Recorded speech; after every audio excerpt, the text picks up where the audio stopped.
정진석 원내대표는 국회의장을 포기한 적이 없다. 정치적인 거짓말이라고 봐요.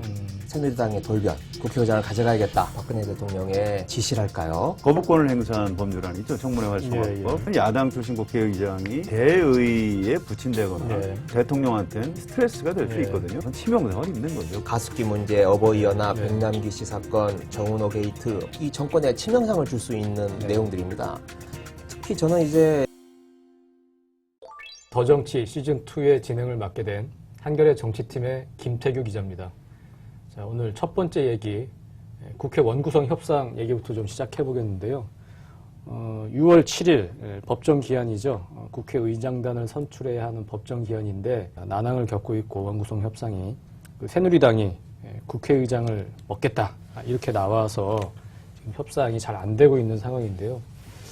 처음에 알려지기로는 새누리당이 국회의장직에 연연하지 않겠다. 이렇게 뭐 언론 보도도 많이 알려지고 그랬는데 정진석 원내대표는 이런 얘기를 이제 하고 있습니다. 지금은 책임 있는 지도부가 국회의장을 포기한 적이 없다. 포기한다고 얘기한 적이 없다. 이렇게 얘기를 하고 있습니다.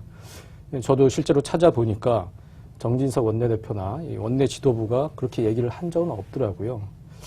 근데 지금까지 보도된 내용이나 이런 걸 보면 상당히 새누리당의 자세가 좀 돌변한 것처럼 보이는데 기자들이 새누리당 기류를 잘못 읽은 건지 아니면 정말로 스탠스가 바뀐 건지 어떻게 보십니까? 성환영 기자 먼저 말씀 좀 해주시죠. 글쎄요. 기자들이 잘못 읽은 건 아니고요. 또 발언이 공식적인 발언이 없었다고 하셨지만 그런 건 아닙니다.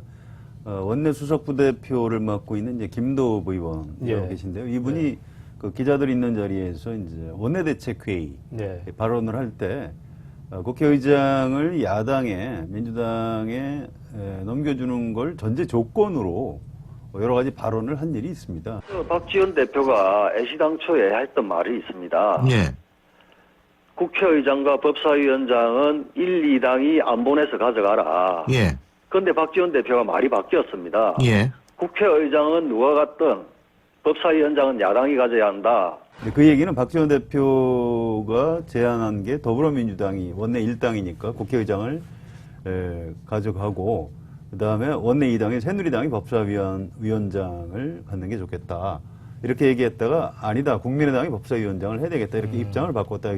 이런 얘기를 하고 있는 겁니다. 전제를 이미 했다는 말씀. 그렇습니다. 그래서 뭐 입으로 끝까지 협상 카드로 쥐어야 되기 때문에 국회의장을 우리가 야당에 주겠다 이렇게 공개적으로 얘기하지는 않았지만 기자들한테 설명을 할 때 그걸 전제로 해서 설명을 했기 때문에 지금 정진석 원내대표가 뒤늦게 우리는 공식적으로 그렇게 얘기한 일이 없다.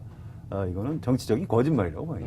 새누리당이 제1당이 되었다면 무조건 국회의장이 될 분, 따놓은 당상이라고 할 만한 분이 서청원 의원입니다. 이분이 이미 8선인데 유일한 8선이시죠. 그분이 4.13 총선 참패하자마자 당선자 워크숍에서 이런 말을 했어요. 야당이 우리에게 국회의장을 주지 않는다. 줄 리가 없다. 다 접어야 한다. 자기에게 돌아올 자리를 그렇게 말을 할 정도로 새누리당이 이미 포기를 하고 있었고 그리고 그 상태가 50일 넘게 지속이 됐는데 5월 30일 의총에서 처음으로 이제 친박계 의원들 중심으로 해서 국회의장 자리를 가져와야 된다라는 말을 했어요. 말을 안 하다가 또는 다른 이야기를 하다가 돌변을 한 거죠. 저는 추측입니다만 그날이 반기문 사무총장이 우리나라를 와서 한 바퀴 휘젓고 간 날입니다. 휘젓고 이제 공항에서 출국한 날인데 그러면서 청와대와 친박이 야 이제 우리도 대통령 후보 하나 든든한 대통령 후보 하나 가졌으니 자신감을 갖고 임할 수 있다. 이런 게 좀 작용한 게 아닌가 그렇게 한번 짐작을 해봅니다. 5월 30일 의원총회에서 서청원 의원이 참석을 했다고 합니다. 보통 의원총회 잘 안 나오시는 분인데요. 나와서 이렇게 쭉 지켜봤다고 그래요. 그리고 이제 친박 성향 의원들이 나와서 우리가 국회의장을 미리 포기해서는 안 된다 이런 강경 발언들을 쏟아냈고요. 그래서 이제 이 장면을 보면 뭔가 박근혜 대통령하고 친박들 사이에 어떤 그 정치적인 상황에 대한 판단이 좀 달라진 것 아니냐 이제 이렇게 추측이 되고요. 지금 그 박근혜 대통령한테 뭔가 국회의장을 포기하면 안 된다. 뭐 이런 명백한 지시까지는 아니라도 뭔가 좀 뭐 기분 나빠한다든가 뭐 레이저를 쐈다든가 이런 방식으로 국회의장과 관련한 의사표시를 한 것이 아니냐 이런 이제 분석이 있습니다. 예. 확인은 되지 않고요. 국회의장이 야당 몫으로 넘어갔다는 것은 현직 대통령으로서는 좀 어떤 조기 레임덕의 위험성도 있고요. 지금 정진석 원내대표가 야당에 뭔가를 지금 주문하는 게 아니고 사실은 청와대에서 뭐 도저히 안 되겠으니까 뭐 당신 마음대로 해라. 뭐 이런 어떤 그 결재를 기다리고 있는 상황이 아니냐. 청와대에서 좀 포기해 주길 바라는. 그렇습니다. 그런 명백한 의사표시가 있지 않으면 정진석 원내대표 마음대로 결정할 수 있는 문제는 아니거든요. 네. 지난번에 혁신 비대위 구성했다가 전국위원회에서 친박들이 보이콧하는 바람에 무산된 적이 있지 않습니까? 정진석 원내대표가 뭐 본인이 정치를 다 하는 것처럼 얘기하지만 여권 내부의 실상은 아주 중요한 점이면 청와대에서 어떤 결재가 떨어지지 않으면 정진석 원내대표가 할 수 없는 그런 상황인 거죠. 그 정진석 원내대표가 그 취임 한 달 기자회견에서 자신의 처지를 이제 낀박이라고 얘기를 했지 않습니까? 정확한 표현이죠. 예, 친박과 비박에 끼어가지고 상당히 어렵게 볼 수도 있는 상황에서 자기는 그걸 상당히 긍정적인 에너지로 승화해서 그 말 뭐 기분 나쁘지 않다 이렇게 얘기를 했지만 일단은 지금 상황을 이렇게 다 이제 종합을 해보면 낀박이긴 하지만 어쨌든 친박 쪽에 더 휘둘리고 박근혜 대통령의 결재, 재가를 받아야지만이 뭔가 좀 자기 일을 좀 해나갈 수 있는 상황, 그런 상황이라고 봐야 되겠죠. 네, 저는 그렇게 보고 있습니다. 네. 그래서 말하자면 이번에 새누리당의 돌변, 국회의장을 가져가야겠다라고 돌변한 것도 박근혜 대통령의 지시랄까요? 이런 게 있었다라고 보는 게 여의도의 일반적인 시각인 것 같습니다. 박근혜 대통령 입장에서 한번 생각을 해보면 그럴 수도 있겠다 이런 생각이 들어요. 말하자면 4.13 총선의 결과가 나왔는데 그게 현실적인 힘으로 작용을 하기 시작하는 게 국회 개원 이후입니다. 그 현실적인 힘으로 쓰나미처럼 이제 밀려오는 거죠. 박근혜 대통령 입장으로 보면 더 이상 이제 얻을 게 없는 거예요. 국회를 통해서. 자신이 주도적으로 뭘 얻을 수 있는 게 없고 오히려 국회에서 자신을 향해서 오는 어떤 파상 공세 그걸 막아내는데 급급한데 굳이 그런 국회를 일찍 열어서 그걸 또 국회의장까지 주면서 그런 상황을 자기가 받아들이기 좀 어렵지 않았나. 그래서 최대한 국회의 개원을 심리적으로 늦출 필요가 있는 거고, 두 번째는 이 국회의장 양보를 놓고 여야 간에 서로 공방을 벌이다 보면 누가 옳고 그름의 문제가 아니고 그야말로 이 정쟁과 혼란의 도가니가 되는 거 아니겠습니까? 국회 자체가. 그렇게 되면 국민들에게 국회 이미지가 나빠지는 거죠. 봐라, 국회에 생산적인 일은 하나도 못하고 저렇게 정쟁과 혼란의 도가니가 국회다라고 국민들에게 나쁜 이미지를 심어주면서 최대한 국회에 힘을 빼놓는 게 자신이 남은 1년 반의 임기를 이끌어가는데 유리한 위치에 선다. 그런 의미에서 청와대로서는 굳이 협조할 필요가 없는 거죠. 박근혜 대통령이 이런 부분도 있을 겁니다. 야당에서 국회의장, 야당 출신이 국회의장을 하게 되면 지난번에 그 거부권을 행사한 법률안이 있죠. 청문회 활성화법. 그걸 어떻게든 야당 출신 국회의장이 재의에 붙인다거나 이렇게 해서 실제 표결이 이루어지진 않을 수 있겠습니다만 그런 상황이 벌어지는 것 자체가 대통령한테는 굉장히 스트레스가 될 수 있거든요. 그러니까 혹시라도 새누리당 안에서 박근혜 대통령에 대한 반란이 일어나서 법안이 제의된다 이런 상황이 벌어지면 박근혜 대통령으로서는 치명상을 입는 거죠. 그런 싹을 좀 지금부터 잘라놓을 필요는 있었을 겁니다. 네, 청문회 활성화법도 박근혜 대통령에게는 위협적이지만 그것 아니더라도 굉장히 많은 것 같아요. 한 일주일 전에 야3당이 공조 선언을 하지 않았습니까? 그래서 1특 4청을 합의를 했는데 1특은 이제 세월호법이죠. 그리고 4개의 청문회를 하기로 했는데 뭐 여러 가지가 있습니다. 뭐 가습기 문제, 어버이 연합, 백남기 씨 사건, 정은호 게이트 뭐 여러 가지가 있는데 그중에 하나하나가 다 이 정권에 치명상을 줄 수 있는 내용들입니다. 특히 저는 이제 정은호 게이트에 좀 관심이 가는데 지금 서초동의 법조 타운에서는 정은호 게이트, 이른바 홍만표 변호사와 관련된 이 사건이 특검으로 갈 거다라고 하는데 다들 그렇게 예상을 하고 있습니다. 그런데 이게 예전의 특검과는 좀 성격이 다른 것 같아요. 예전에 이 법조비리 특검은 대개 뭐 높아봐야 부장검사, 또 뭐 개개인의 판검사들이었는데 지금 홍만표 전 검사장, 홍만표 변호사가 관련된 사건에 관련이 있을 거라고 우리가 짐작할 수 있는 사람들이 대부분 검찰총장부터 시작을 해서 다 고검장, 검사장급들이에요. 예. 그래서 만일 특검이 진행된다면 이 검찰 수뇌부가 다 이 특검의 조사 대상이 되는 겁니다. 네. 그러면 사실상 검찰이 그 기능을 정지당하게 네. 되는 거죠. 그런데 검찰이 지금 어떤 상태입니까? 박근혜 대통령 4.13 총선 이후 거의 유일한 어떤 정권 보유의 수단, 그동안도 그래왔지만 앞으로도 정권을 지킬 수 있는 거의 유일한 수단이 검찰인데, 이 검찰에 대해서 특검이 수사가 들어온다. 네. 그러면 그 유력한 수단을 잃게 되는 거고, 앞으로 하고 싶은 게 있어도 전혀 못하게 되는 거기 때문에 이런 것들을 다 하나하나 막아내려면 그만큼 이번 20대 국회 최대한 제동을 걸고 힘을 빼놔야 된다.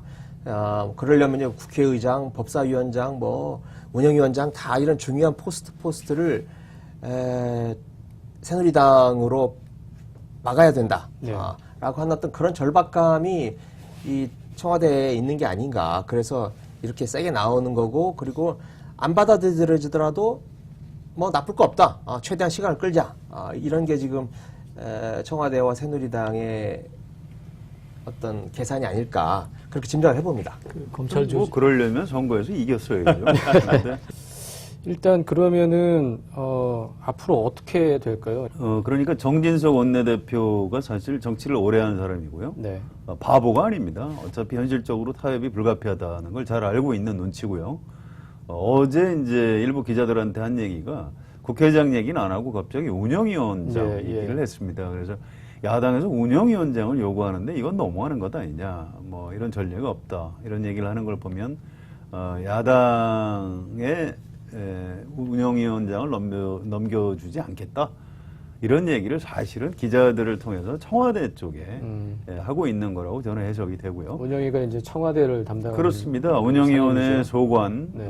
기관이 청와대입니다. 예. 그래서 운영위원장이 야당으로 넘어가면 대통령 비서실장부터 또 이른바 박근혜 대통령 주변에 뭐 측근 3인방 네. 또는 민정수석 이런 사람들을 이제 국회에 불러내서 네. 청문회나 아니면 상임위원회 질의답변을 통해서 박근혜 대통령을 아주 곤혹스러운 처지에 빠뜨릴 가능성이 있는 거죠. 네. 정진석 원내대표는 청와대를 향해서 내가 이렇게 청와대를 보호하기 위해서 최선을 다하고 있으니 뭐 나한테 좀 재량권을 달라. 어차피 국회의장은 야당에 줄 수밖에 없는 것 아니냐. 뭐 이런 신호를 지금 보내고 있는 그런 상황인 것 같습니다. 네. 예, 새누리당이 우여곡절 끝에 혁신 비대위원회를 출범시켰습니다. 김희옥 전 정부 공직자윤리위원장, 외부 인사가 혁신 비대위원장, 당의 수장이 되었고요. 혁신을 진두지휘 주도하게 되었는데 그 이전에 그러니까 한번 보이콧으로 무산됐던 그 이전의 비대위랑 비교해 보면 인적 구성에서 확연히 이제 차이가 나는 게 뭐냐면 그 이전에는 비박 중심의 당내 인사들 당연직까지 합쳐서 10명이 모두 당내 인사들이었는데 이번에 보면은 외부 인사가 10명 중에 5명입니다. 상당히 그 이전 비대위보다는 외부 인사의 비중이 상당히 높아진 건데요. 외부 인사가 참여할 때 어떤 효과가 있을까요? 비대위의 외부 인사하면 얼핏 떠오르는 게 박근혜 비대위, 예. 그리고 박근혜 비대위의 3인방이라고 할 수 있는 김종인, 이상돈, 이준석, 이 세 사람이 떠오르죠. 그런데 이 세 분은 각자 다 이 당시 한나라당, 새누리당의 문제점을 보완하는 네. 그런 성격을 띠고 있었습니다. 김종인 비대위원 같은 경우에 경제민주화, 이상돈 하면 또 4대강을 비롯한 어떤 이명박 정부에 대한 거리, 네. 그리고 이준석 하면 젊은 층에 대한 공약, 이렇게 뚜렷한 자기 색깔이 있었고 그리고 일정한 역할을 했기 때문에 이제 박근혜 비대위가 성공했다라고 할 수 있는데 일단 이번 외부 인사들은 색채가 불분명해요. 교수, 잘 알려져 있지도 않고요. 변호사, 관료. 네. 과연 죽어가는 당을 네. 바꿀 수 있을 정도의 어떤 추진력과 일을 할 수 있는지 그에 대해서는 여전히 좀 의문부호가 있고요. 그리고 지금 이 5명의 외부 비대위원들이 좀 절박감이 좀 없어 보입니다. 오늘 아침 이 언론을 보니까 월요일, 목요일 아침에 회의를 하기로 했는데 뭐 어느 비대위원은 내가 강의를 해야 되니까 시간을 좀 늦춰달라. 또 어떤 사람은 뭐 그럴 바에는 아침 7시에 일찍 조찬 모임으로 하자. 대체하자. 이렇게 그 제안을 했다 그래요.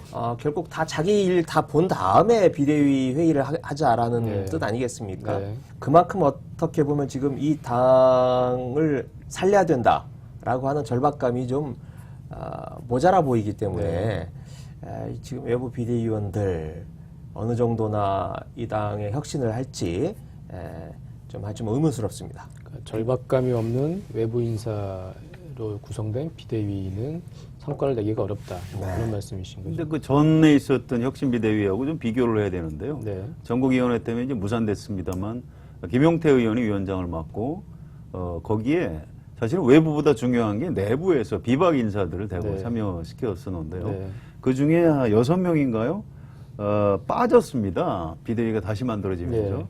뭐 김용태 위원장이야 본인이 사퇴했으니까 그렇다고 치고 이 빠진 인물들 중에 김세연, 부산의 김세연 의원이라든가 특히 그 서울의 이혜훈 의원이 들어 있습니다. 저는 이 중에서 이제 이혜훈 의원을 주목해야 된다고 보는데요. 박근혜 대통령하고 아주 가까웠죠. 정치적으로 가까웠다가 이제 거리가 멀어졌죠. 이제 그러면 월박의 대표죠. 이제 더 미워하는 거죠. 대통령 입장에서.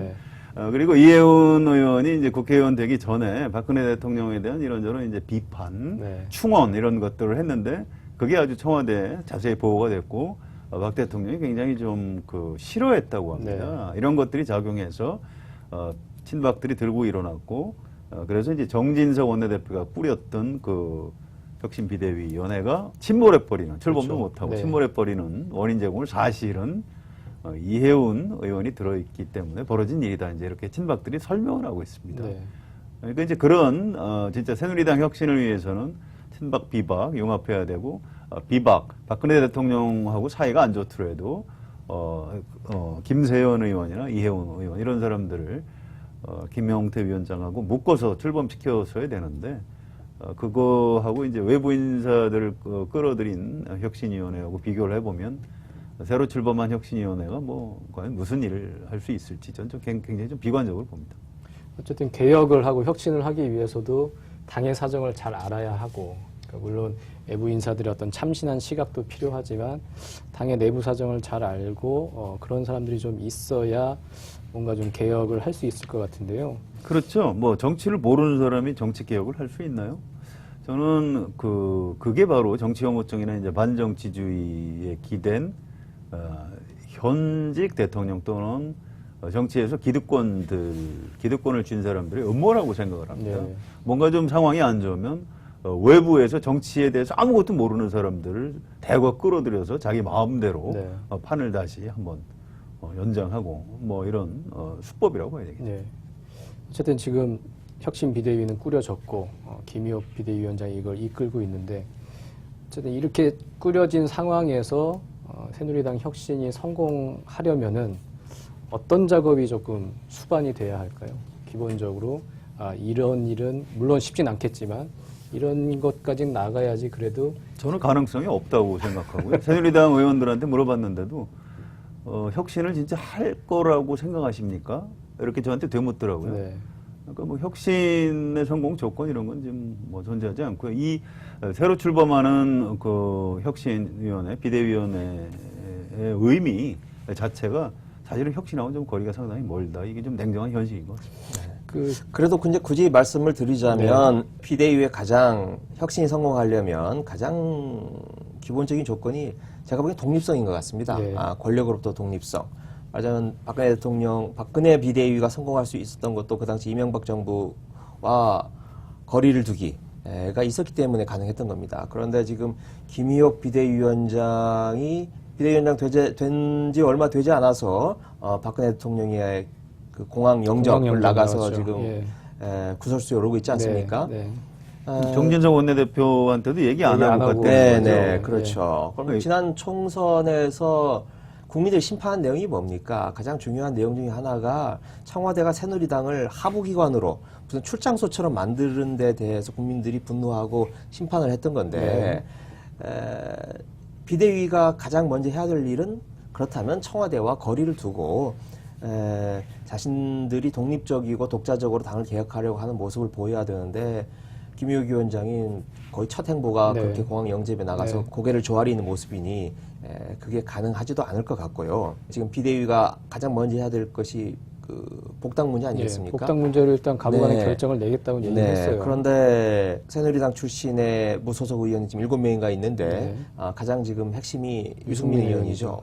그런데 박근혜 대통령이나 친박은 무슨 일이 있어도 유승민 의원은 복당을 시키지 않겠다는 건데 과연 김의겸 위원장이 비대위원이 그 일을 해낼 수 있을지 지금처럼 청와대와 조율 또는 청와대 눈치를 보는 그런 비대위원으로서는 불가능해 보인다. 그런 생각입니다. 일단 첫 단추, 그나마 조금 가능성의 단초를 보여줄 수 있는 것은 유승민 의원의 복당 문제를 결정하고 실행할 수 있느냐, 그 문제일 것 같은데. 그 박근혜 대통령 사전 제거 없이 가능할까요? 저는 불가능하다고 보고요.